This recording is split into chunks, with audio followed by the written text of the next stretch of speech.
I don't want to learn any basic things. I want to learn the advanced secret stuff taught at the Shaolin Temple. So my Chinese friend talked Chinese to the monk, and he turned to me and he said, well, the monk says he wants to teach you how to throw a punch. I said, no. Tell the monk, tell him I know how to throw punches. I want to learn the advanced stuff. I want the real meat. I want the secrets. They chatted again. My Chinese friend turned to me and said, well, the monk says he really wants to teach you how to throw a punch. I said, no. Tell him I know how to throw a punch. I don't want to learn just a basic punch. I want to learn the real advanced stuff. They chatted again. And my Chinese friend said, well, he said he really wanted to teach you how to throw a punch. He said, but he wanted to see your punch first. And he wanted to see how good you are. So they set up a candle, lit the candle flame. And he said, he wants you to throw your punch as hard as you can and stop 1 inch before candle flame. I said, fine. He probably wants to see how much I can control, a powerful punch. So I asked him, well, what type of punch does he want? Does he want a cutting punch? Does he want a side punch? Does he want a spinning back fist punch? No, just any punch.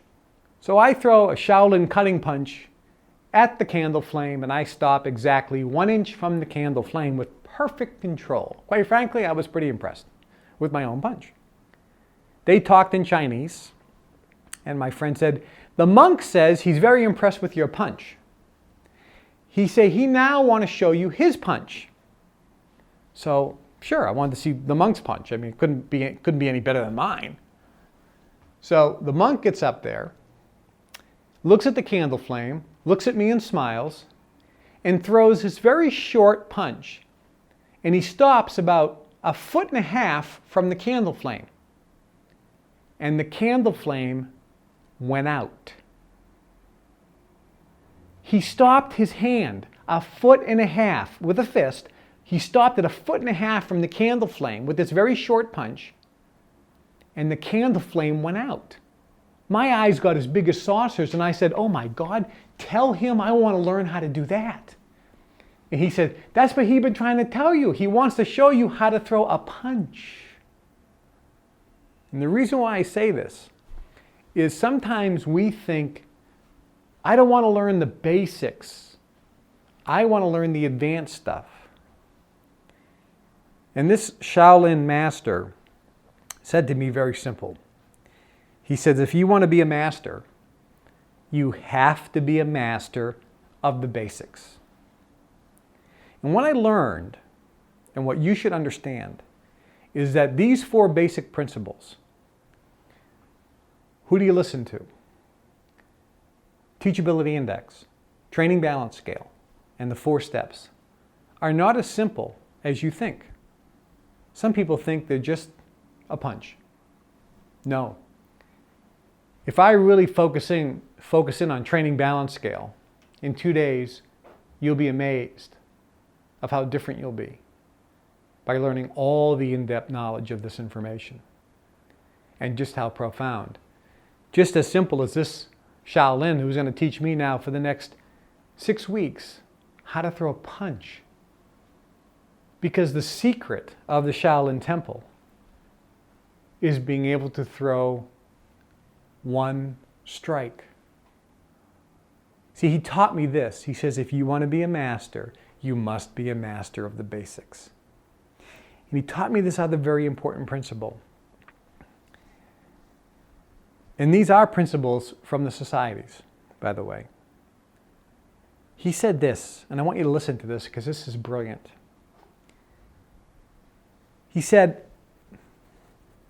how many different strikes can you throw? And I started rattling off all these different punches, all these different kicks, all these different elbow strikes, all these different knee strikes, rattling one after the other, after the other, after the other. And these are all that I knew, and I knew them really good. And he said this brilliant statement. He stopped me. I hadn't finished with all the strikes I knew. And he said, at the Shaolin Temple we say, I am not afraid of the 10,000 strikes you know that you practiced only once. I am deathly afraid of the one strike you know that you've practiced 10,000 times. Think about that. I am not afraid of the 10,000 strikes you know you've practiced once. I am deathly afraid of the one strike you know that you've practiced 10,000 times. Key principle. Key principle. Master the basics. This is a key principle. And by definition, master the basics is focus on the fundamentals. And there's not a lot of fundamentals. There's not a lot of fundamentals. This is a secret. The secret is that most people think there are all these secrets. Therefore, they can't be successful because they don't know all of the secrets. The biggest secret of the societies is that there's only a few basic concepts. But the key is mastering them to a level that nobody could imagine. Just like a punch. A simple punch is a simple punch. The reason the Shaolin monk could stop a foot and a half before the candle flame and blow the candle flame out was he learned how to throw a punch and actually throw his what's called chi energy through his body, through the fist, and the chi energy would actually leave the physical body and go out into the flame, causing the flame to go out. Now, when he would hit you, if he was going to hit somebody, with that same punch, it would virtually throw you across the room.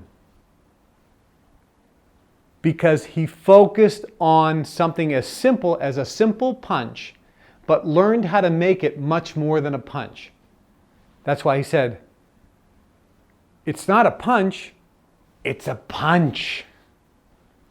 There's a big difference. Some of you are just thinking, who do you listen to? All right, I got that. Teachability index, I got it.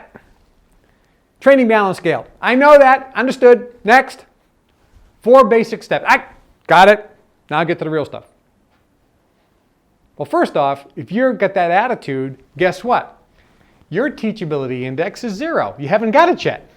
Do you understand? You got to keep saying, teach me more about who do I listen to. Teach me more about the teachability index.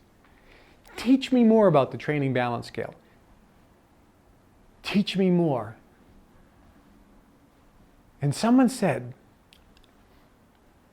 I was at one of our private meetings. There was a few of us at one of our members' homes in Barbados. It was, like you're in the setting here. It was similar. It was about a $35 million house. This magnificent structure. And we flew in there on the private planes. And we were there. And, I've been very fortunate because every time I'm with my teachers, and the reason I'm telling you this is because you should feel the same way. I'm trying to get you to understand this. Every time I'm with the teachers, I do very little talking and a lot of asking questions and a lot of listening and observing. One of my early teachers said, God gave you 2 ears and 1 mouth. Use them proportionately. Think about that. So,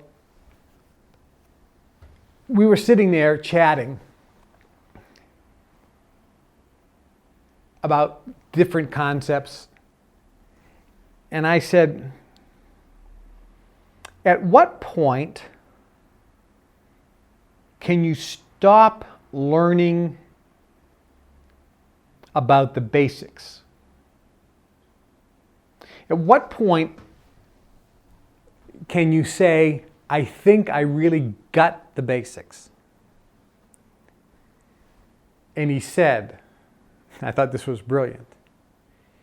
He said, when you want to learn just a little more, and you love the idea of learning and being educated on the basics, you don't have to learn it anymore. But at that point you can't. It's like a drug. You love learning about the basics. You love focusing on the fundamentals. You love tweaking it and integrating it just a little bit more, that you can't not learn. You can't not ask. You can't not get another example, another observation to build another neural pathway. Because what's occurring is when you start getting to unconscious competence and those neural pathways get bigger and bigger and bigger, you're actually getting a chemical rush biologically in the body from learning more about that thing. Do you understand? This is why willingness to accept change is hard, because you've developed big neural pathways. Those neural pathways for the habits that you've developed are making you crave to continue that habit, because you're feeding that neural pathway. And when you stop doing that habit, you're not feeding that neural pathway, it's craving for more. And you're just starting a brand new neural pathway, and you have a big old neural pathway craving for attention and craving for you to do that thing and focus on that and do that old habit, that old pattern. And here you are establishing a new neural pathway, which is very small. It doesn't have that cravingness yet. That's why it's hard to have a willingness to accept change. Does this make sense? This is why it's so vitally important. This is the advantage we had as being society members, because we were around this 24 hours a day, 7 days a week. We had our phone calls, we had our coffees, we had our book meetings. We knew we were going to get tested. We knew we were going to get the phone call. We knew we were going to meet somebody and people were going to observe it. And we knew that if we failed, that if we walked in and somebody came up to us, that we knew we were a society member, and they knew I was the apprentice, and they asked me a question about, what did I observe from that guy? And I didn't really give an answer. Or if they sensed and they knew that my willingness to learn or my willingness to exchange was lower, guess what? I wasn't moving on to the next level. I wasn't learning anything new, because there was nothing for me to learn or be exposed to, because I haven't learned my lesson yet. If I can't add, we're not going to get on to subtraction. If you can't add, subtract, multiply, and divide, we ain't doing algebra. Sorry. We can't go there until you are proficient and an expert in addition, subtraction, multiplication, or division. You have to be an expert in that before we get to algebra. So in our lives, we had not a fear, but a strong motivation to really master these basics. Who do you listen to? Teachability index, training balance scale, and force